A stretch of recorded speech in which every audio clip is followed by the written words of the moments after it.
오늘 저희들이 나눌 말씀은 마가복음, 신약성경 마가복음 8장 27절부터 38절까지입니다.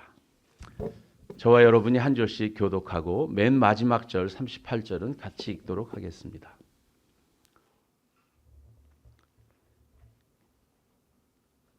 예수와 제자들이 빌립보 가이사라 여러 마을로 나가실새 길에서 제자들에게 물어 이르시되 사람들이 나를 누구라고 하느냐?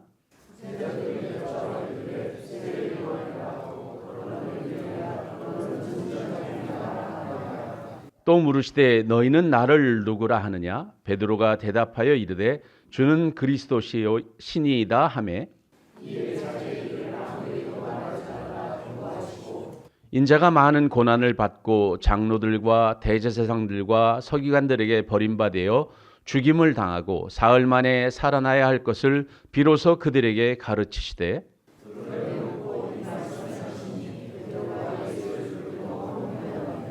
예수께서 돌이키사 제자들을 보시며 베드로를 꾸짖어 이르시되 사탄아 내 뒤로 물러가라 내가 하나님의 일을 생각하지 아니하고 도리어 사람의 일을 생각하는도다 하시고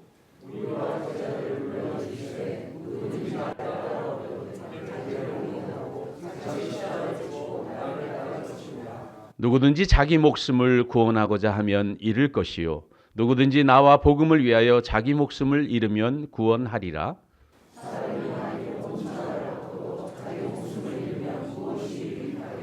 사람이 무엇을 주고 자기 목숨과 바꾸겠느냐?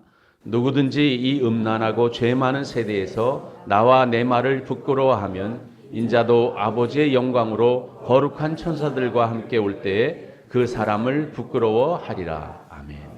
기도하겠습니다. 하나님 감사합니다. 오늘 복된 주일 저희들에게 허락해 주셔서 예배의 자리에 저희들 모아주심을 감사합니다. 오늘 주의 말씀을 들을 때 이 말씀이 우리의 귀에 들려지게 하시고 우리의 삶에 나타나게 하셔서 주의 영광이 우리의 삶을 통해서 드러날 수 있도록 저희들을 인도하여 주옵소서. 이 시간 주의 성령께서 우리 각자의 마음을 살펴주시길 원하며 예수 그리스도의 이름으로 기도드립니다. 아멘. 오늘 예배 후에 바비큐 파티가 있어서 준비하는 게 많아서 예배를 조금 당겨보려고 하고 있습니다. 그러다 보니까 50분까지는 설교를 마쳐야 되는데 그럼 한 20분밖에 설교를 할 수가 없는 그런 상황이 돼서 이거 어떻게 하지? 하는 데까지 한번 해보겠습니다. 여러분 마가복음 우리 1장서부터 쭉 같이 보고 있기 때문에 여러분 내용을 다 아시죠? 지난번에 예수님께서 벳세다 지역에서 맹인을 고치신 사건이 나오죠. 그래서 그 눈에 이렇게 침을 뱉으셨다. 그리고 마을 밖으로 데리고 나가셔서 그들에게 그를 고쳐주신 사건에 대한 이야기를 했습니다. 오늘 제목은 너희는 나를 누구라 하느냐 이 제목을 가지고 말씀을 나눌 건데 우리 지난주 마지막 말씀이었습니다. 예수께서 맹인의 손을 붙잡으시고 여러분 맹인을 붙잡고 우리가 구원을 받을 사람들을 내가 주님을 붙잡는 게 아니라 주님이 나를 붙잡으셨습니다. 주님이 우리를 사랑하셨으니까 우리가 구원을 받았지 내가 주님을 사랑한 것은 그 다음 일입니다. 하나님의 주권이 나를 하나님의 자녀 삼아주셨죠. 그 맹인의 손을 붙들고 어디로 갔다고요? 마을 밖으로 데리고 나갔어요. 마가는 이 이야기 하나하나 쓸 때마다 독특한 관점으로 쓰고 있습니다. 제가 자유로를 이렇게 가고 있는데 사고가 났더라고요. 교통사고가 난 것을 수많은 차들이 지나가면서 볼 때 각자 보는 게 다 다르죠. 어떤 게 보였냐 하면 딱 가서 뒤에서 받은 차가 보니까 벤츠예요. 어떤 사람은 그게 보여요. 또 어떤 사람은 앞에 차에 탄 사람이 내려가지고 차를 돌아보면서 전화를 막 걸고 있는 모습이 보이기도 해요.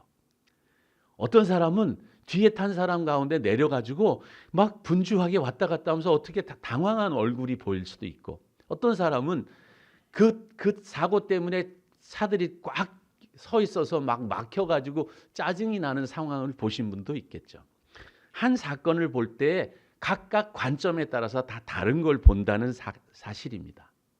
오늘 이 사건 예수 그리스도께서 지금 오병이어의 기적을 행하시고 그 다음에 맹인을 고치시고 바다 위를 걸으시고 이런 모든 사건들을 통해서 보는 관점들이 다른데 성경에 기록한 마태나 마가나 누가나 요한도 다 다르다.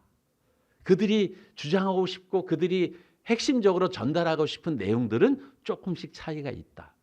마가는 특별히 조금 더 다른 부분이 있습니다. 마을 밖으로 나갔다.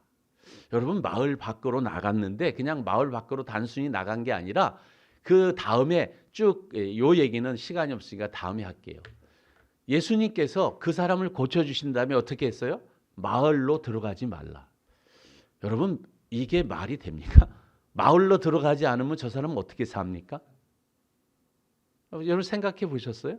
마을로 들어가지 말라. 그러면 마을에 집도 있고 마을에 먹을 것도 있고 마을에 공동체도 있고 마을에 다 있는데 마을로 들어가지 말래요? 무슨 뜻일까요? 이 생각을 해보니까 그 마을은 나에게 예수 그리스도를 떠날 수밖에 없는 부정적인 생각들, 세상적인 관점으로 가득한 과거로 돌아가지 말라는 의미가 함축되어 있다는 부분입니다. 마을로 돌아간다는 것이 단순하게 사람들이 사는 홈타운에 가는 것이 아니라 거기 가서 다시 부정적인 생각들이 일어나고 있다는 부분을 이야기합니다. 왜냐하면 이 다음 말씀을 보면 우리가 조금 더 이해가 되기 때문입니다. 예수께서 가이사라 빌립보 여러 마을로 나가실새 길에서 제자들에게 물어 이르셨다. 여러분, 이 사건, 너희는 나를 누구라고 하느냐 이 이야기를 다 기록했어요, 성경에. 그런데 요한은 이 이야기는 기록하지 않았어요. 대신 요한은 이 상황을 이야기하고 있습니다. 당시에 예수님이 오병이어의 기적을 행하시면서 수많은 사람들을 먹이신 사건이 나왔을 때 사람들이 임금을 삼으려고 했다 하는 것을 요한복음을 통해서 보았죠. 근데 예수님이 나는 이 너희들에게 육신적인 양식을 주려고 온 것이 아니라 하늘로서 온 산떡이다. 그리고 생명의 떡의 이야기를 할 때 사람들이 어떻게 반응했냐? 야, 이 말씀 너무 어렵다. 이해하기 어렵다. 그러고 나서 그들 가운데 따르던 많은 사람들이 예수님을 떠나는 상황에 대해서 요한은 기록하고 있어요. 그 예수님의 말씀, 이제 나는 세상을 위해서 죽으러 왔다 이런 얘기를 할 때 사람들이 다 떠나고 있는 상황에서 예수님이 제자들에게 물으시는 거예요. 사람들은 나를 누구라고 하느냐? 여러분, 누구라고 하느냐 이것은 굉장한 중요한 겁니다. 우리가 어떠한 대상에 대해서 인정하는 것, 베드로는 이렇게 말했죠. 주는 그리스도시요 살아계신 하나님의 아들이다. 이렇게 말했어요. 그러면 그 고백에는 나와 상대방의 관계가 있는 것이죠. 여러분 회사에서 이렇게 대표를 부를 때 사장님 하고 부르면 그 사장님에 대한 그 관계가 설정되는 거 아니겠습니까? 상대를 사장으로 인정하는 것이잖아요. 그러니까 사장과 그다음에 거기에 있는 그 종사원이라고 하는 입장 관계가 되는 것처럼 예수님을 누구라 보느냐에 따라서 우리의 삶과 관계성이 달라진다고 하는 것이죠. 부부가 이렇게 서로 같이 살고 있는데 부부를 뭐 여보 뭐 사랑하는 단어로 안 부르고 야 이렇게 부르면 그 언어 가운데는 뭐가 담겨 있습니까? 그 언어 가운데는 그 상대를 생각하는 마음과 거기에 대한 내 자세들이 담겨 있다고 하는 것이죠. 오늘 이것을 어디서 물으셨다고요? 길에서. 이 마가는요 독특해요. 이 길이라고 하는 단어를 그 밑에 제가 4가지를 다 써놨잖아요. 길에서 그들을 집 굶겨 보내면 길에서 기진하리라.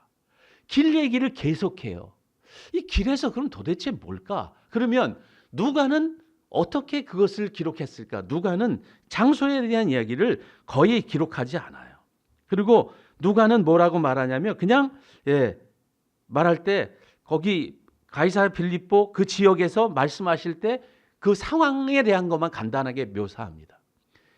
마태는 가이사라 빌립보에 도착했을 때라고 하는 장소적인 이야기만 해요. 그런데 마가는 독특하게 길에서라고 얘기해요. 저는 이 말씀이 뭘까? 이게 묵상해 보다가 길. 여러분 누가 저와 함께 길을 가지 않겠습니까? 우리 여러분 신앙 고백할 때 사랑 고백할 때 여러분 남편이 아내에게 결혼하자고 할 때 나와 같이 한평생 내 길과 같이 걷겠습니까? 이렇게 초대도 할 수 있는 거 아니겠습니까? 길이라고 하는 것은 단순하게 우리가 있는 어떠한 도로가 아니라 인생의 길을 말할 수 있겠죠. 우리의 삶의 현장이 녹아있는 내 인생의 과정들이 그 안에 배어 있을 수 있겠죠. 이 길이라고 하는 부분에 대해서 길에서 따랐다, 길에서 물었다, 길에서 그들은 서로 쟁론했다. 이것은 뭐냐면 인생의 과정들이라고 하는 것이죠. 이 말씀을 보다가 길에서 우리가 예수님이 누구냐고 물어보신다. 여러분의 직장에서 예수님이 여러분에게 물어보시는 거예요. 여기 일하고 계실 때 너는 나를 누구라고 하느냐? 주는 그리스도시요 살아계신 하나님의 아들입니다. 라고 고백하고 일을 하면 그 직장이 그리스도와 함께 있는 직장이 되고 거기서 하는 일들이 그리스도의 일이 되는 것이죠. 그런데 분리돼서 거기는 직장은 주님 노타치, 여기는 제가 하는 곳이니까 관계없습니다 하면 가정에서 내가 고백하는 거예요. 가정이 나의 길이면, 교회가 나의 길이면, 내가 만나고 있는 사람들이 나의 길이면 거기서 내가 고백하는 게 뭐예요? 주는 그리스도시요 살아계신 하나님의 아들입니다 라고 고백하면 거기서 나의 삶의 태도와 자세와 모든 것은 다 달라지게 될 것입니다. 그것 묻는 거예요. 길에서 물으시는 거예요. 여러분이 삶의 현장에서 물으시는 거예요. 거기서 너는 나를 누구라고 하느냐? 그 말은 뭐예요? 단순하게 입술의 고백이 아니라 너는 나를 누구라 믿고 누구라 신뢰하며 그렇게 살고 있니? 너는 지금 그 일을 어떻게 감당하고 있니? 그것을 물어보는 것 아닌가? 더러의 사람들은 이렇게 말합니다. 예, 엘리야라고 합니다. 어떤 사람들은 예, 죽은 요한이 살아왔다고 합니다. 어떤 사람은 그 예수님 물어봅니다. 너는 나를 누구라고 하느냐? 베드로가 이야기할 때 이 고백을 했던 장소, 제가 사진을 가져왔는데 가이사랴 빌립보에 있는 저기 판신이 태어났다고 하는 동굴, 거기에 판신, 이 가이사랴 빌립보는 그 로마 황제 옥타비아누스가 이 헤롯에게 준 땅입니다. 그래서 그 땅을 가이사랴 빌립보라고 하는 지역과 그 서해안 쪽에 있는 우리 사도행전을 했을 때 그 바울이 배 타고 갔던 가이사랴하고 구별하기 위해서 가이사랴 빌립보라고 하는 황제와 자기들 이름을 붙여서 가이사랴 빌립보를 만들었는데 저기는 굉장히 로마화되어 있는 도시였어요. 그리고 저기는 수많은 우상이 바글바글하는 그런 곳이었습니다. 오늘 우리들이 사는 세상과 비슷한 곳입니다. 거기에 판신이 태어났다고 하는 동굴 사진이 지금 있는데 그 동굴 사진 그 옆에 있는 그 안내판을 제가 오른쪽 사진에는 좀 크게 해놓은 거예요. 그렇게 예전 모습은 저렇게 돼 있었다는 거예요. 예전 모습은. 그러니까 저 안에 우상들이 얼마나 많은지 당시에 가이사랴 빌립보에는 온 우상들이 가득 차 있어요. 오늘 우리가 사는 세상도 우상이 가득 돼 있죠. 가장 큰 우상이 어떤 거예요? 만몬, 돈, 권력의 신. 그 다음에 어떤 거예요? 행복의 신. 어떤 거예요? 다산의 신. 그 잘되는 신. 그래가지고 뭐 온통 우리들이 추구하고 구하는 것이 너무 많지 않습니까? 그런 세상에서 묻습니다. 너는 나를 누구라고 하느냐? 베드로가 이렇게 말합니다. 주는 그리스도시요. 그 주라고 하는 단어는 가이사라고 하는 단어와 같은 단어죠. 예. 다른 사람들은 주가 누구라고 말하냐면 가이사가 우리의 주입니다라고 얘기했다라고 그랬죠. 가이사가 우리 주라고 얘기하지 않으면 당신은 처벌받는 그런 세상이었잖아요. 그런데 베드로는 주는 그리스도시요 살아계신 하나님. 이렇게 고백을 했을 때 주님이 뭐라 하냐면 마태복음에 보면 바요나 시몬아 내가 복이 있도다 이를 너희가 알게 하신 분은 너희가 아니라 너의 하나님이다 라고 얘기하면서 내가 이 반석 위에 교회를 짓겠다 이 얘기를 하십니다. 거기가 이 반석, 그러니까 저기 바위가 있는 반석에서 하셨을 것이다 라고 해석들을 합니다. 그러니까 저기 판신의 동굴이 있는 저 곳에 가셔서 하신 것이 아닐까 학자들은 그렇게 생각을 하고 있습니다. 우상이 널려 있는 그곳에서, 우리의 세상 속에서, 우리가 매일 부딪히고 사는 삶의 현장에서 너희는 나를 누구라고 하느냐 물어보시는 거예요. 여러분 뭐라고 대답하실 겁니까? 직장에서 버스를 타고 갈 때, 이렇게 갈 때 너는 나를 누구라고 하느냐? 예, 주는 그리스도시요 살아계신 하나님의 아들입니다. 그런데 딱 보니까 앞에 누가 연약한 사람이 서 계신 거예요. 그러면 벌떡 일어나서 그 사람을 앉혀주는 게 주는 그리스도시요 살아계신 하나님의 아들입니다 라고 고백하는 삶인 거예요. 가난한 사람을 봤어요. 그런데 내가 주는 그리스도시요 살아계신 하나님의 아들이라고 고백하는 사람은 그 가난한 사람을 보면서 주님의 마음으로 보는 것이죠. 그게 다른 거예요. 오늘 길이라고 하는 단어, 고백이라고 하는 단어는 그런 관점에서 보셔야 이 말씀이 비로소 우리 가운데 삶으로 다가올 수 있다라고 저는 생각을 했습니다. 예수님께서 물어보셨을 때 주는 그리스도시요 살아계신 하나님의 아들입니다라고 고백했단 말이죠. 그럴 때 예수님은 아무에게도 말하지 말라고 하시고 비로소 무슨 얘기를 하시냐면 이제 죽음에 대한 첫 번째 고지를 하세요. 여러분 이제 제자들이 알게 됐어요. 맹인이 한 번 안수했을 때 안 보였던 것처럼 두 번 안수하니까 완전히 보였던 것처럼 이제 제자들이 하나씩 둘씩 깨닫기 시작하니까 비로소 이제 주님이 죽는다는 이야기를 하고 계신 거예요. 베드로가 근데도 못 깨닫습니다. 방금 전에 신앙 고백을 엄청나게 했던 베드로가 뭐라 그러냐면 이렇게 얘기하는 거예요. 그렇게 하시면 안 됩니다. 예수님이 죽으시면 안 되죠. 예수님이 그때 돌아가신다면 말이 됩니까? 아니, 여태까지 생명의 떡 얘기하시고 그 다음에 그 구원에 대한 이야기를 했는데 아직까지 못 보고 있는 사람들이 누구라고요? 제자들. 맹인을 두 번 안수하셔서 낫게 했던 이야기가 연결이 되는 거 보십니까? 성경은 다 이렇게 맥락에서 연결이 되고 있어요. 베드로도 깨닫지 못하는 거예요. 예수님이 말씀하십니다. 제자들을 보시며, 아니 베드로가 말 그렇게 했으면 베드로만 얘기해야 되는데 왜 제자들을 보시면서 꾸짖느냐고요. 그것은 뭐냐면 다 똑같은 그런 잘못된 시각과 잘못된 관점을 갖고 있기 때문에 그것을 일깨우기 위한 말씀이에요. 사탄아 물러가라. 여러분 베드로가 사탄입니까?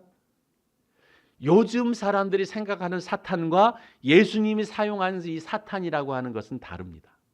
오늘 분명히 이렇게 말씀하세요. 사람의 일과 하나님의 일. 저기에는 어떠한 일이 또 있냐면 사탄의 일이 있습니다.